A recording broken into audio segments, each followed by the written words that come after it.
నా సందృశే తిష్టతి రూపం. అతడి రూపం ఇంద్రియాల పరిధిలో లేదు, ఎవడు అతడిని కంటితో చూడలేడని చెప్పబడింది. మరి కఠోపనిషత్తులో అశబ్దం, అస్పర్శం మొదలైన వాక్యాలు ఆత్మ అవిషయం అని చెప్తున్నాయి. ఆత్మ అవిషయము అని చెప్తున్నాయి, విషయం కాదు ఇక్కడ, అవిషయము అని చెప్తున్నాయి. కనుక జ్ఞానము ఆత్మాకారం అనటం యుక్తియుక్తం కాదు. అంటే ఆత్మ ఎటువంటిదో జ్ఞానం కూడా అటువంటిదే అనటం కూడా కుదరదు అనిపిస్తుంది. అటువంటప్పుడు ఆత్మజ్ఞానం ఎలా కలుగుతుంది? ఏ విషయాన్ని గురించి జ్ఞానం ఆ విషయాకారంగా ఉంటుంది. మరి ఆత్మ నిరాకారమని చెప్పబడింది. జ్ఞానము ఆత్మ రెండూ నిరాకారమే అయితే దాని భావనలో నిష్ట ఎలా కలుగుతుంది అని ఆక్షేపించారు. దానికి సమాధానం ఏమిటంటే, మీరు చెప్పింది సరికాదు. ఆత్మకు అత్యంత నిర్మలత్వము, స్వచ్ఛత, సూక్ష్మత్వము అనేవి ప్రసిద్ధాలు. మీకు తెలుసు, నిర్మలత్వం అంటే, సూక్ష్మత్వం అంటే అంత తెలుసు, స్వచ్ఛత అంటే తెలుసు, సూక్ష్మత్వము తెలుసు. బుద్ధి కూడా ఆత్మతో సమానమైన నైర్మల్యము మొదలైనటువంటి లక్షణాలు సిద్ధించి దానికి ఆత్మ చైతన్యాకారమైన ఆభాసం కలుగుతుంది. ఆత్మ యొక్క ఆభాస బుద్ధికి కలిగినట్టు బుద్ధి యొక్క ఆభాస మనస్సుకు, మనస్సు యొక్క ఆభాస ఇంద్రియాలకు, ఇంద్రియాల ఆభాస దేహానికి కలగటం చేత లోకులు దేహం మాత్రమే ఆత్మ అనే దృష్టిని పట్టుకొని వేలాడుతున్నారు. ఆభాస అంటే ఇనుము అగ్ని వల్ల ఎర్రగా కాలి ఉన్నప్పుడు అగ్నిలాగానే కనిపిస్తుంది ఇనుము కూడా. అలాగే బుద్ధి మొదలైనవి చైతన్యంతో కూడి ఉన్నాయి కనుకనే చైతన్యవంతంగా కనిపిస్తున్నాయి ఇవన్నీ కూడా. అదే చైతన్యాకార ఆభాస.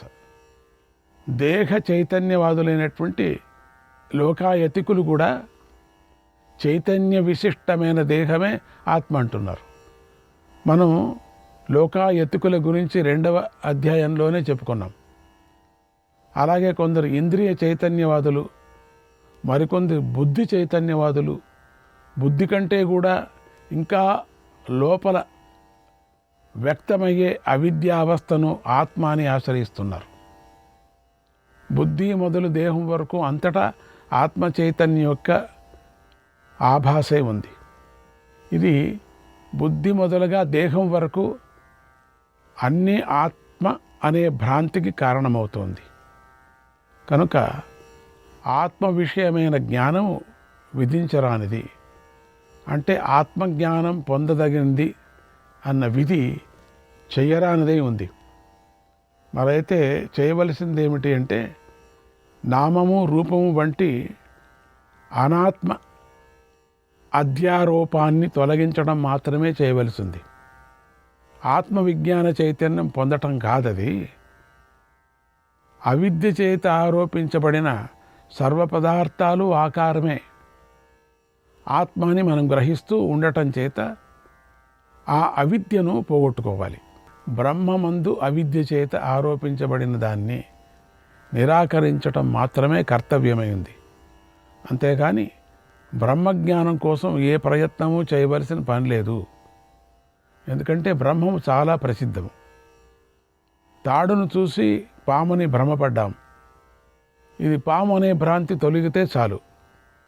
ఇది తాడు అని తెలియటానికి ప్రత్యేకంగా వేరే ప్రయత్నం ఏది చేయనక్కర్లేదు. ఎంత ఈజీగా ఉంది అనిపిస్తుంది, ఎంత కఠినమో అనిపిస్తుంది. కఠినం పట్టుకోకూడదు.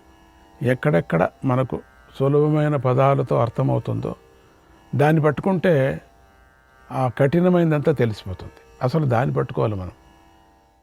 మనకు కఠినమైన పదాలు గురించి తెలుసు, అదే దాన్నే ఒత్తిడిగా మన మనసులో పడినప్పుడు మధ్య మధ్యలో వచ్చేటువంటి విడదీసి మధ్యలో పూర్ణంగా కొనాలో చెప్పేటువంటి కొన్ని మాటలు, అంటే నిర్ణయం చేసేటువంటి కొన్ని మాటలు, పదాలు ఉన్నాయి. ఆ పదాలు వచ్చి అవి సులభంగా అనిపిస్తుంది మనకు. అప్పుడు ఎప్పుడు సులభంగా మనకు అనిపిస్తుందో దాన్ని బట్టి పైన మనం చూసుకోవాలి. ఇప్పుడు ఇట్లా చదివితే కాదు, మీరు ఇట్లా చదవాలా, మీరు వినటం ఇట్లా వినాలా.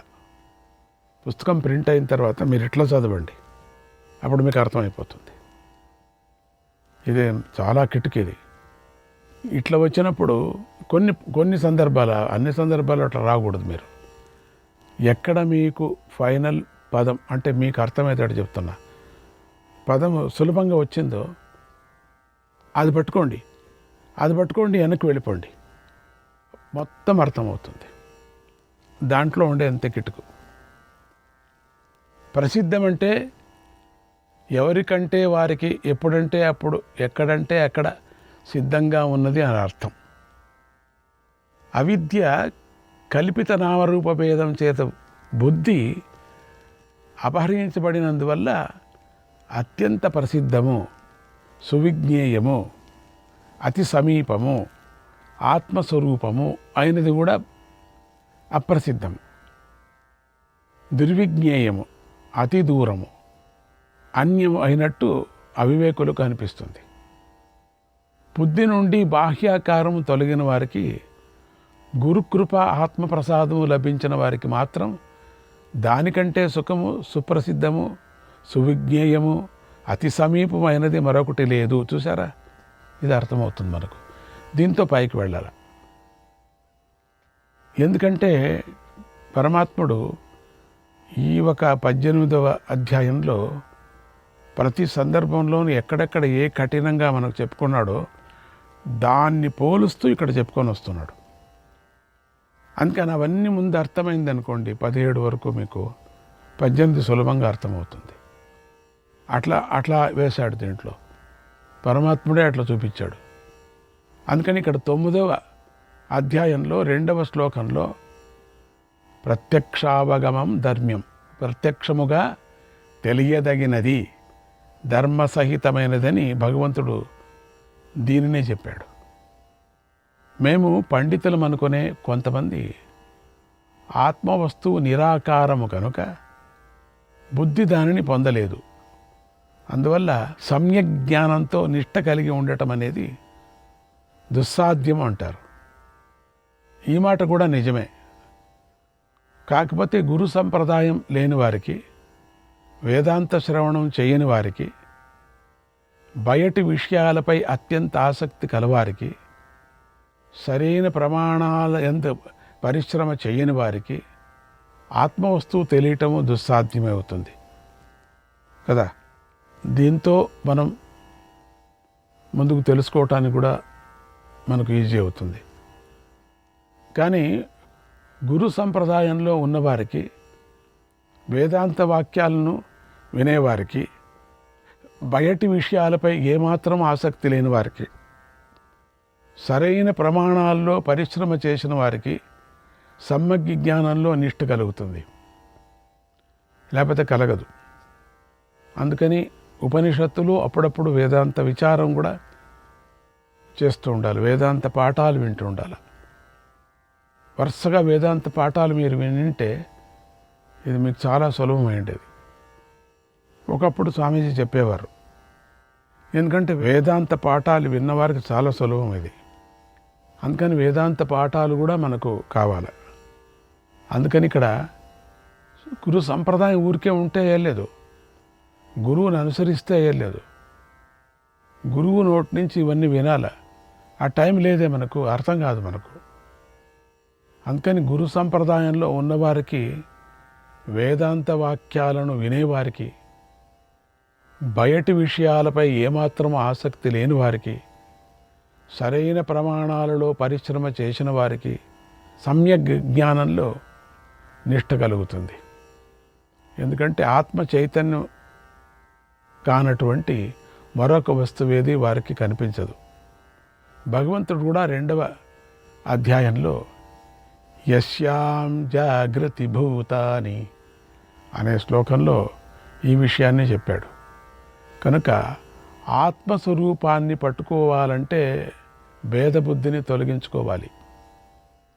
ఇదొకటే మార్గం. అంతేగాని ఎవడికి ఎన్నటికీ తన ఆత్మ అప్రసిద్ధం కాని, పొందదగినది కానీ, విడిచిపెట్టదగినది కానీ గ్రహించదగినది కానీ కాదు. ఆత్మ సులభం, గ్రహించవచ్చు మీరు వేదాంత పాఠాలు వినింటే మాత్రం.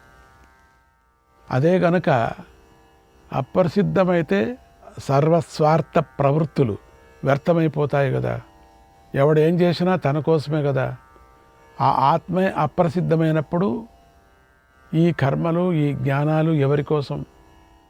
దేహము మొదలైన అచేతనాల కోసం సర్వకర్మలు చేస్తున్నాం అని కల్పించి మనం చెప్పలేం. సుఖం కోసం సుఖం, దుఃఖం కోసం దుఃఖం అని కూడా అనలేం. ఎందుకంటే అన్ని వ్యవహారాలకు ఆత్మను తెలుసుకోవటమే ప్రయోజనం. కనుక ఇది నా శరీరం అని తెలుసుకోవటాన్ని మరొక ప్రమాణంతో పని లేనట్టుగా, శరీరం కంటే ఇంకా ఎంతో లోపల ఉన్న ఆత్మను తెలుసుకోవటానికి మరొక ప్రమాణంతో పని లేదు. కనుక వివేకులకు ఆత్మజ్ఞానంలో నిష్ట సుసాధ్యమే, సుప్రసిద్ధమే అని దీనిని బట్టి తేలింది. జ్ఞానము నిరాకారము, అప్రత్యక్షము అనేవారు కూడా జ్ఞేయము అంటే తెలుసుకోవలసినది జ్ఞానాధీనమే. కనుక జ్ఞానము, సుఖము మొదలైన వాటిలా అత్యంత ప్రసిద్ధమని అంగీకరించాలి.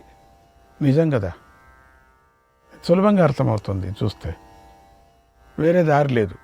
అంతేకాదు, జిజ్ఞాస అంటే జ్ఞానాన్ని తెలుసుకోవాలనే కోరిక లేదు కనుక అత్యంత ప్రసిద్ధము అని అంగీకరించాల్సిందే. జ్ఞానము అప్రసిద్ధమైతే తెలుసుకోవలసిన ఇతర వస్తువుల్లాగా జ్ఞానాన్ని కూడా తెలుసుకోవాలి అనే కోరిక ఉండేది. అంటే మళ్ళీ ఇక్కడ ఉదాహరణ చెప్తున్నారు. కుండ వంటి న్యాయ వస్తువులను తెలుసుకోనేవాడు జ్ఞానం చేత తెలుసుకున్నట్టే జ్ఞానాన్ని కూడా మరొక జ్ఞానంతో గ్రహించాలి అనుకొని ఉండేవాళ్ళము. కానీ ఏది అటువంటి కోరిక లేదే. కనుక జ్ఞానం అత్యంత ప్రసిద్ధము, జ్ఞాత కూడా అదే కారణంగా ప్రసిద్ధము, ప్రత్యక్షమై ఉన్నాడు. తస్మాత్ జ్ఞానే యత్నో న కర్తవ్య. కనుక జ్ఞానం కోసం ప్రయత్నం చేయవలసిన పని లేదు. కింటు అనాత్మని ఆత్మబుద్ధి నివృత్తావేవ. అనాత్మయందున్నటువంటి ఆత్మబుద్ధిని తొలగించుకోవటానికి మాత్రమే ప్రయత్నం చేయాలి. అది చేస్తే చాలు. అందువల్ల ఆత్మజ్ఞానంలో నిష్ఠ సులభ సాధ్యమే, మీరు చెప్పినట్టు దుస్సాధ్యం కాదని ఆక్షేపించే వారికి సమాధానం. ఇప్పుడు భగవంతుడు ఆ జ్ఞాన నిష్టను ఎలా చేయాలో చెబుతున్నాడు. జ్ఞాన నిష్ట ఎట్లా చేయాలనేది ఇంతవరకు చెప్పింది జ్ఞాన నిష్ట కోసం తీసుకొచ్చారు ఇక్కడికి. ఇంతవరకు చర్చంత జ్ఞాన నిష్ట ఎట్లా చేయాలి, అయితే ఆ జ్ఞాన నిష్ట ఎట్లా చేయాలి? బుద్ధ్యా విశుద్ధయా యుక్తః ధృత్యాత్మానం నియమ్య చ శబ్దాదీన్ విషయాన్ త్యక్త్వా రాగద్వేషౌ వ్యుదస్య చ వివిక్తసేవీ లఘ్వాసీ యత వాక్కాయమానసః ధ్యానయోగపరో నిత్యం వైరాగ్యం సముపాశ్రితః అహంకారం బలం దర్పం కామం క్రోధం పరిగ్రహం విముచ్య నిర్మమః శాంతః బ్రహ్మభూయాయ కల్పతే. ఇప్పుడు చూడండి, విశుద్ధమైన బుద్ధితో కూడిన వాడే, విశుద్ధం తెలుసుకున్నాం కదా ఇంతవరకు. మీరు గమనం ఎక్కడో ఉంటే మీకు అర్థం కాదు. అది విశుద్ధ జ్ఞానము తెలుసుకున్నాం. బుద్ధితో కూడిన వాడై శుద్ధమైనటువంటి ధృతితో తనను తాను అదుపులో ఉంచుకొని శబ్దము మొదలైన విషయాలను విడిచిపెట్టి రాగద్వేషాలను తిరస్కరించి అంటే వదిలిపెట్టి వివిక్త సేవి లఘ్వాషి యతవాక్కాయ మానసుడు అయి ఎల్లప్పుడూ ధ్యానయోగపరుడై వైరాగ్యాన్ని ఆశ్రయించి అహంకారము, బలము, దర్పము, కామము, క్రోధము, పరిగ్రహము తెలుసు మీకు అనే వాటిని విడిచిపెట్టి నిర్మముడు, అది మీకు